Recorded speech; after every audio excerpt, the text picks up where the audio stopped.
Lisa, tem dois temas importantes para debater a questão do Ozempic e do uso dele na saúde pública e no SUS. Bom dia para você, para todo mundo que acompanha a gente aqui no live. Bem-vindo de volta. Obrigado. O primeiro é um tema puramente médico, de saúde pública.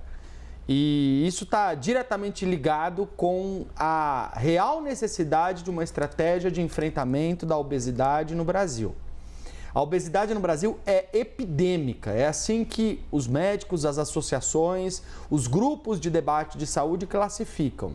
Ela cresceu muito nos últimos anos, nas últimas décadas. Ela está diretamente correlacionada com os hábitos alimentares da população brasileira, mais alimentos industrializados, mais alimentação fora de casa, menos tempo para as refeições, menos alimentos orgânicos, menos alimentos saudáveis, menos alimentos naturais. Isso preocupa especialmente no que diz respeito às crianças. Cada vez mais as nossas crianças estão engordando cedo e engordando muito. Do ponto de vista da saúde pública, não há um consenso sobre a distribuição do Ozempic na rede pública. Conversei com médicos que trabalham no tema, estudam o assunto e que entendem que várias estratégias são possíveis para você poder melhorar o padrão de saúde nutricional do Brasil e combater a obesidade. O Ozempic, eventualmente, pode ser um deles. Se bem aplicado, pode sim ajudar a fazer com que a gente tenha uma diminuição na epidemia de obesidade. E aí vem outro aspecto que está diretamente ligado a esse, que é a questão econômica, financeira. Por quê?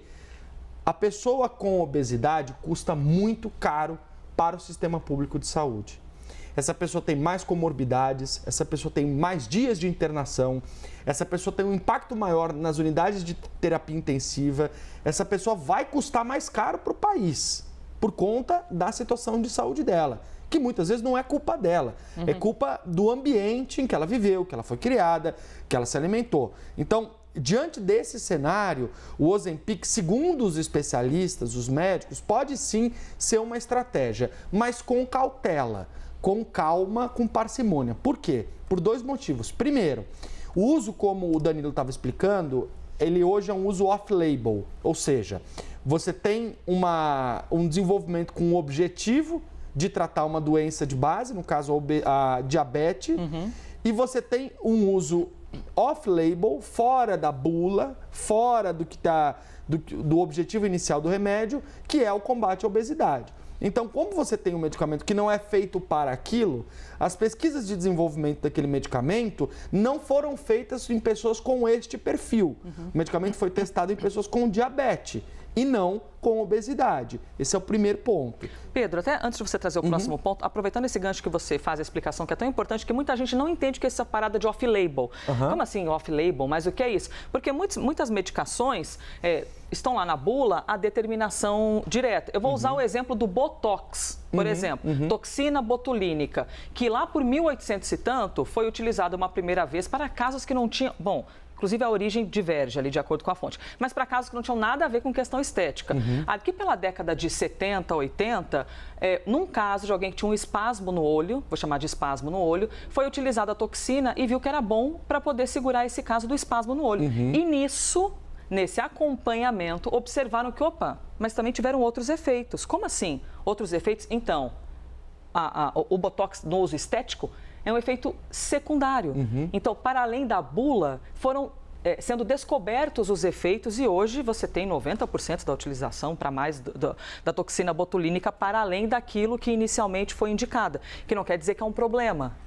É usado por gente que tem ali maturidade e profissionalismo. Mas é um exemplo de algo que vai além, né? Ou seja, que o efeito colateral pode se mostrar eficaz e ser utilizado para outro caso, que é o caso do Ozempic, que é para diabéticos. E na toxina botulínica, ela é muito importante para a medicina, porque para além do uso estético, ela tem outros usos relacionados à saúde, como, por exemplo, contenção de sudorese. Ela é usada em alguns lugares, hospitais públicos, inclusive, para aplicação nas axilas, para pessoas que suam demais. Ela é usada para corrigir problemas da articulação temporomandibular, a ATM, quando a pessoa tem aqui na mandíbula um problema de musculatura. Então, ela tem hoje uma aplicação muito mais vasta do que aquele motivo original original pelo qual ela foi desenvolvida. E a mesma coisa vale para o Ozempic e para tantos outros remédios. Na questão da sudorese, por exemplo, há remédios que foram feitos com o objetivo de combater a incontinência urinária, que são usados para conter a sudorese, porque o mecanismo é o mesmo, de contenção de você expelir líquido pelo corpo. O outro ponto importante que os médicos especialistas trazem, Elisa, é a reflexão sobre, antes de usar, determinar o público. Então, ninguém recomenda que você utilize o Ozempic à torta e à direita para qualquer um. Já começar limitando. Começar limitando. Qual é o grau de obesidade que essa pessoa vai ter para poder estar enquadrada nos critérios básicos para o uso do Ozempic?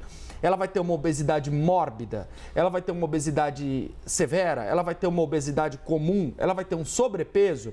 Para quem o Ozempic seria indicado? Qual é a idade? Dentro das pesquisas que foram feitas com o medicamento, o que se sugere que seja usado? Não dá para você usar, por exemplo, numa criança de 3, 4 anos e numa pessoa de 90 anos. Então, muito possivelmente, e o Rio de Janeiro está fazendo isso, o trabalho deles é muito sério nesse sentido, eles vão fechar o grupo populacional que teria direito ao Ozempic para uma faixa da população. Faixa etária, faixa de obesidade e faixa de comorbidades, Elisa, porque quando você tem uma estratégia de saúde pública, você precisa escolher para quem você vai distribuir aquele remédio, para quem você vai usar aquela estratégia.